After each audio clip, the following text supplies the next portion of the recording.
जय हिंद दोस्तों, आप सभी को मेरे चैनल पे स्वागत है। ये ज्ञान बिंदु रोशन सर का नोट्स है। पॉलिटी का फाउंडेशन क्लास हुआ था, उसी क्लास का ये नोट्स है।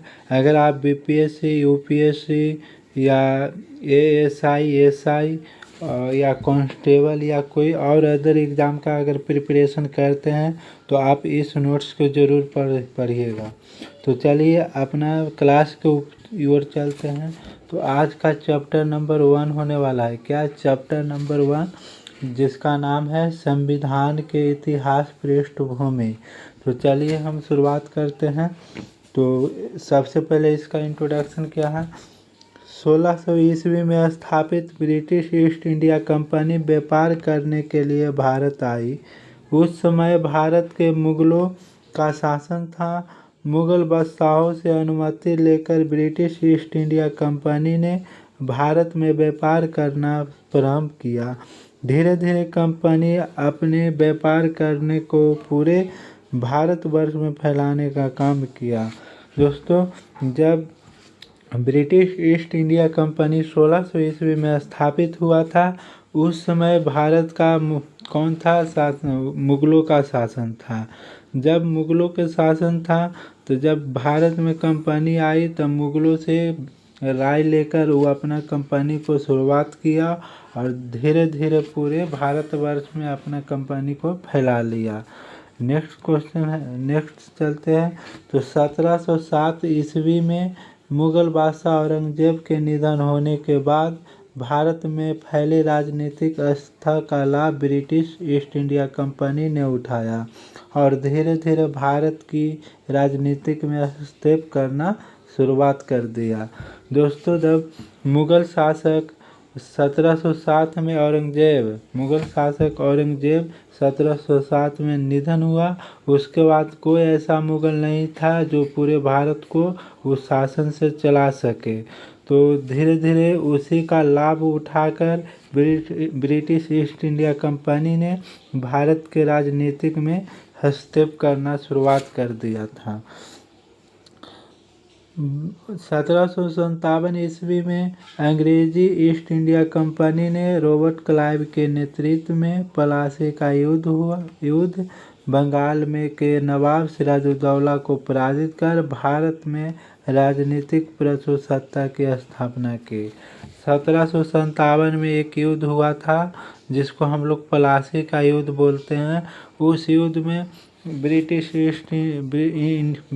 ईस्ट इंडिया कंपनी के तरफ से रॉबर्ट क्लाइव ने नेतृत्व किया था, जो बंगाल के नवाब सिराजुद्दौला को पराजित कर लिया था और वहीं से उन लोग अपना राजनीतिक प्रभुसत्ता की स्थापना शुरुआत कर दिया था। भारत में अंग्रेजों का शासन 1757 ईस्वी से लेकर 1947 ईस्वी तक रहा।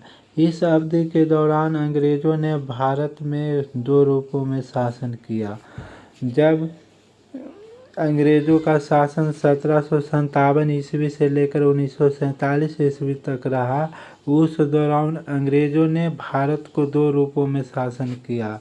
पहला है 1757 ईस्वी से 1857 ईस्वी तक, जिसमें ब्रिटिश ईस्ट इंडिया कंपनी का शासन रहा। पहला शासन है 1757 ईस्वी से लेकर 1857 ईस्वी तक, जिसमें ब्रिटिश ईस्ट इंडिया कंपनी ने शासन किया। उस दौरान कंपनी ने रेगुलेटिंग एक्ट पारित किया, 1784 का ईस्ट इंडिया एक्ट पारित किया, 1793 का चार्टर एक्ट पारित किया, 1813 और 1833 एवं 1853 का चार्टर एक्ट पारित किया। उसके बाद दूसरा रूप है 1858 ईस्वी से लेकर 1947 ईस्वी तक भारत में ब्रिटिश क्राउन का शासन रहा।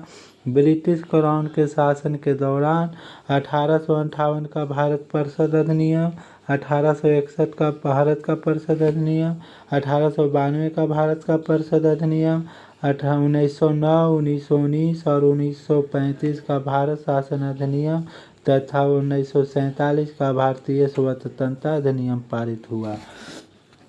दोस्तों, जब 1858 ईस्वी से लेकर 1947 ईस्वी तक जो भारत में ब्रिटिश क्राउन का शासन रहा, उस समय कई अधिनियम लागू हुआ, जैसे कि 1858 का अधिनियम, 1861 का अधिनियम, 1892 का अधिनियम, 1909 के अधिनियम, 1919 का अधिनियम, 1947 का भारतीय स्वतंत्रता अधिनियम पारित किए।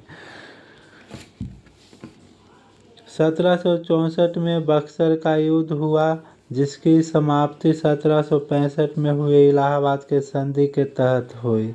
इस संधि के तहत ब्रिटिश ईस्ट इंडिया कंपनी को बिहार, बंगाल और उड़ीसा के क्षेत्रों में कर वसूलने का अधिकार प्राप्त हुआ। दोस्तों, जब 1764 ईस्वी में बक्सर का युद्ध हुआ था, उस समय युद्ध हुआ तो वहाँ पे युद्ध जब होता है उसके बाद एक संधि हुआ, वो इलाहाबाद के संधि हुआ, और उस संधि के तहत ब्रिटिश ईस्ट इंडिया कंपनी को बिहार, बंगाल और उड़ीसा के क्षेत्रों में कर वसूलने का अधिकार प्राप्त हो गया। 1771 ईस्वी जाते जाते ब्रिटिश ईस्ट इंडिया कंपनी को बंगाल के क्षेत्र में निजामुद्दीन अधिकार भी अर्थात शासन प्रशासन करने का अधिकार प्राप्त हो गया। अतः हम कह सकते हैं कि ब्रिटिश ईस्ट इंडिया कंपनी, जो कि एक व्यापारी कंपनी थी, वह 1771 ईस्वी जाते जाते राजनीतिक कंपनी बन गई। इसलिए ब्रिटिश संसद ने ब्रिटिश